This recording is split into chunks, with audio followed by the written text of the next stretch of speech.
Creating graphics for a small business can be a daunting task unless you have a plan and a goal. In this tutorial, we'll be creating a template for a brochure.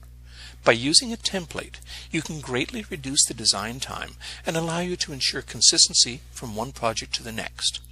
This brochure, also called a feature sheet, can be used for a real estate agent when listing properties. This type of document is usually a single-sided or double-sided document that is 8.5 by 11 inches. Here, it will take on the form of a two-fold brochure. After launching CorelDRAW, create a new document from the CorelDRAW defaults and have the letter size page set to landscape. Set the primary color mode to RGB and leave the rendering resolution set to 300 dpi. Then click OK. Start by clicking the intersecting point where the rulers meet in the upper left-hand corner and drag out to the upper left-hand corner of your document. This will reset the 0, 0 coordinates to the top left corner. Next, double-click on one of the rulers to open up the Options dialog box. Expand Guidelines and select Horizontal. Here we can precisely place two guidelines, one at -0.5 inches and another at -8 inches.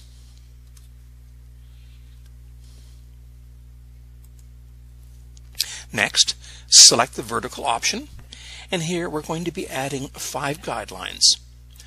One at 0.5 inches, one at 5 inches, one at 5.5, one at 6 inches, and the final one is at 10.5 inches. This will effectively place guidelines on our page to allow us to accurately position the items that we require. Start by entering the address for the property. With the text tool selected, type in the address.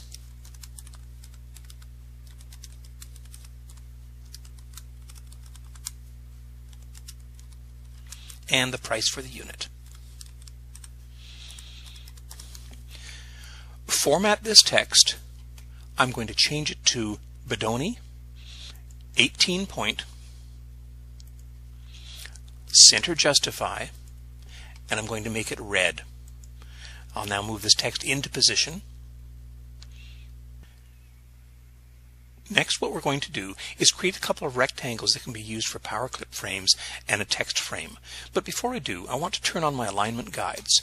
From my view menu, go down to alignment guides. Now, alignment guides allow me to easily position objects on the page and ensure that they're properly aligned with adjacent objects. From the view menu, go down to setup. I'm going to select alignment guide setup. This is a little bit of a tip here. If I change the color from the pale blue to a darker color, it'd be a lot easier to see these guides as I'm moving around the screen. So let's start with our rectangles. I'll click on the rectangle tool and then click and drag on my page to create the first rectangle. I want to ensure that this is 4.5 inches by 3 inches.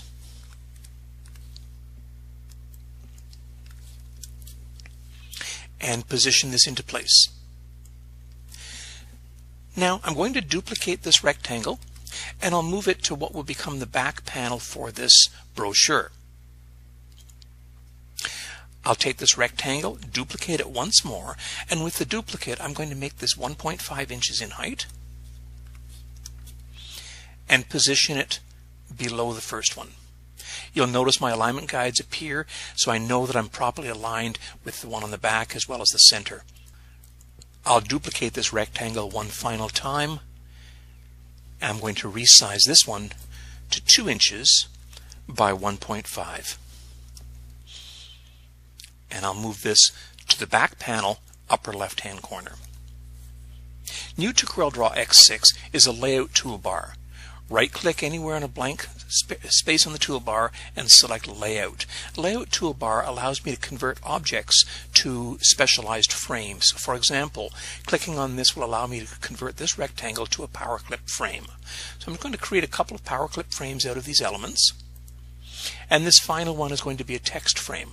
I'll click on my text frame icon, and now if I right click on the text frame itself, I now have the ability to insert placeholder text. This will give me a visualization as to what this document is going to look like. I'm going to go to my import And I'm going to bring in a business card that I can position on my document. Cancel. And now by ungrouping this, I can place the elements on the page where I want them to be.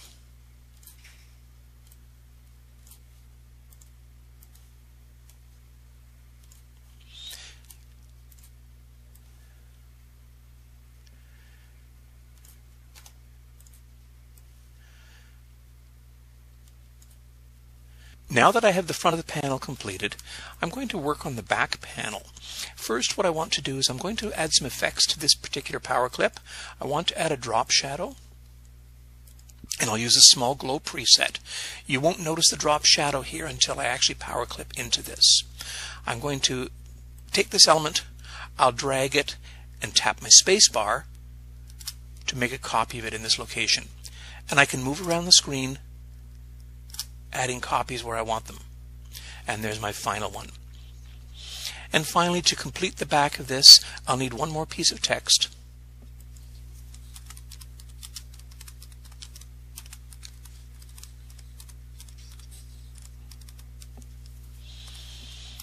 And one nice feature about CorelDRAW, of course, is its spell check. I'll format this text,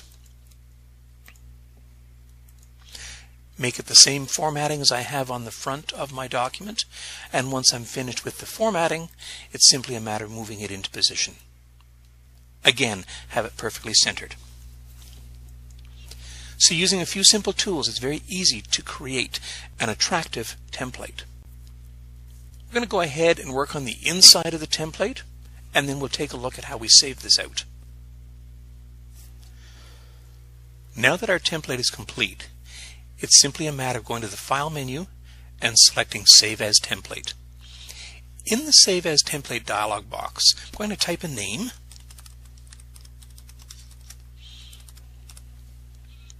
and click Save. Because I am saving a template, I am now presented with the template properties. This information will allow me to sort and find templates later on.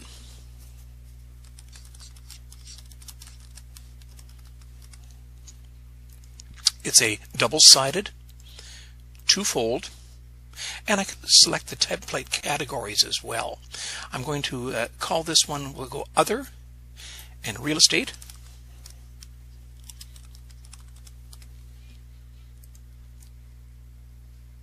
Services, and in the designer notes I can put information about the template. Here, for example, I've copied some information from a notepad document that gives me information about the actual template itself. And I'll click OK to this. Now when it comes time to use this template, it's simply a matter of going to the File menu, select New from Template, and I can click on My Templates, and here I have the template that I've just created. Notice in my designer notes. I'll click Open, and now I can very easily go and populate the fields within this template. I'll bring the images in that I want to put into these containers, and you can see how quick and easy it is now, once I've got this built, to actually bring my images in and place them where I want them.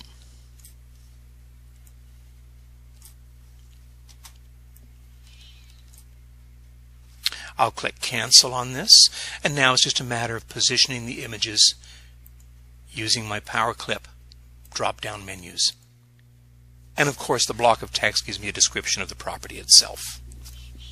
And there you have it. Very quickly, very easily, we've created a template, and much quicker than that, we've actually populated the template. So now we can go ahead and show our property.